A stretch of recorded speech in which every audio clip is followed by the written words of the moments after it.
शिकाला दे अपने आचार्य श्री दत्तजी महाराज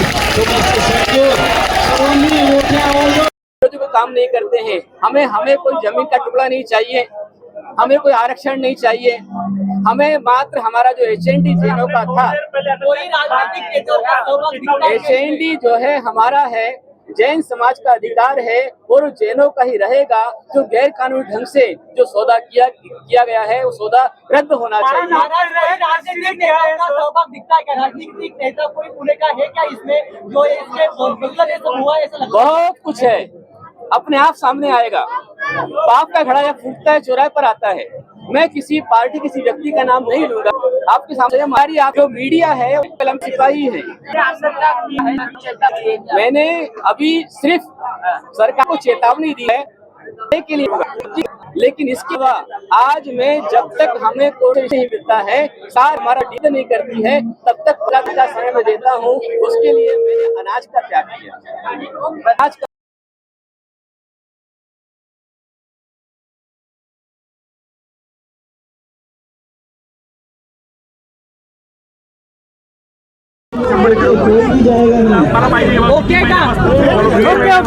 स्वरूपाचं आंदोलन जे आहे ते जैन समाजाच्या वतीने केलेलं पाहिजे। या सगळ्या प्रकारामध्ये आरोप कोणावरती आहे, कोणाच्या माध्यमातून सरकार जी आहे ती केली आनंद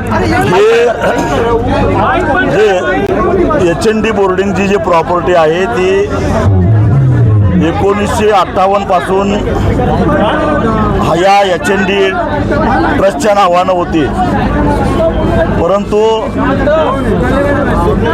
मधल्या काळामध्ये एचएनडी ट्रस्टच्या ट्रस्टीने ती जागा गोखले डेव्हलपर्सला विकण्याचा निर्णय घेतला।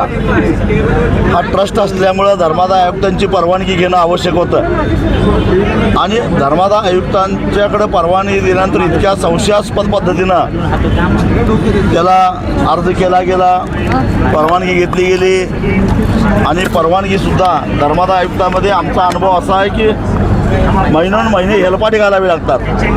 साधा चेन रिपोर्ट लिहायला सुद्धा हेलपाटे घालावे लागतात, परंतु या ठिकाणी अति तातडीनं त्याला परवानगीसुद्धा दिली गेली।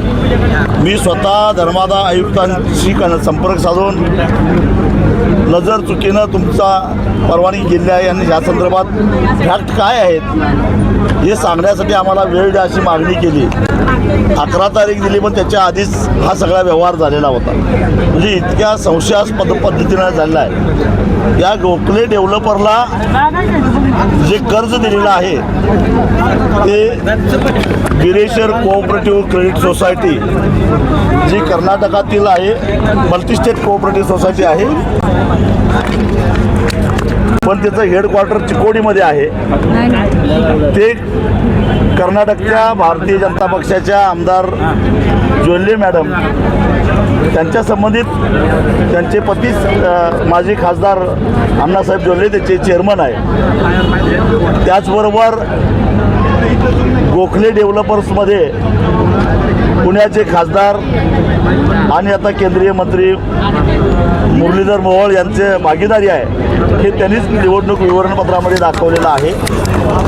हे सगळे निव्वळ योगायोग असू शकत नाही आणि म्हणून अशा पद्धतीनं या गोखले डेव्हलपर्सच मध्यंतरी एक प्रेस घेतलेली होती आणि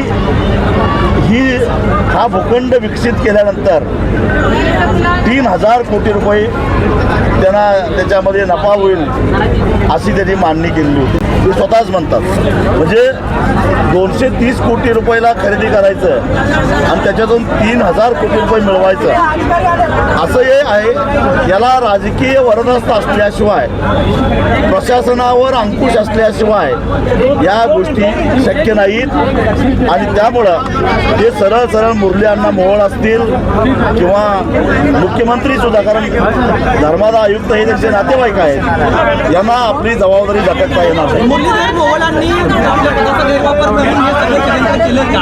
प्रशासनाला मुरलीधर मोहोळांनी हे केलंय का? आपला स्पष्ट आरोप आहे। 100% बरोबर आहे आणि माझा तसा आरोपच आहे। अधिकारी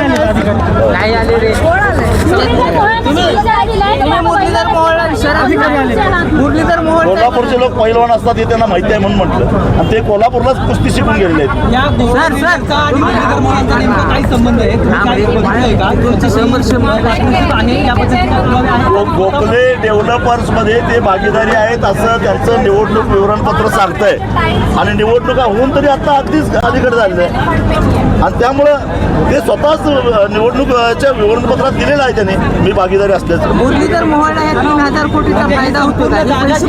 मुरलीधर मोहोळाने हडप केली गोखले डेव्हलपरला 3,000 कोटीचा फायदा होतोय, पण त्याच्यामध्ये मुरलीधरांना मोहोळ भागीदार आहेत. मुरलीधर मोहोळांनी हे सगळं षडयंत्र रचलं म्हणायचं का? ही सगळी जागेवरती मुरलीधर मोहोळांचा डोळा होता असं म्हणायचं? त्यांनी सांगावं, मग त्याच्या पुढे त्यांचे कोण वरिष्ठ असतील तर त्यांचं नाव सांगावं. याशिवाय ट्रस्टची लोक आहेत का? कोणत्यांनी संगनमत केले ट्रस्टच्या लोकांनी? विकण्यामध्ये ट्रस्टचे लोक आहेत, कदाचित ट्रस्टच्या लोकांना सुद्धा टेबलाखालून अजून काही काळा पैसा दिला असण्याची शक्यता आहे. तुम्ही म्हणजे बंदूक धरून हे सगळं करार केला असण्याची शक्यता आहे. कारण अशा प्रकारच्या प्रॉपर्ट्या या अशा दहशतीच्या माध्यमातूनच घेतल्या जातात, हे पुण्याला नवीन नाही आहे.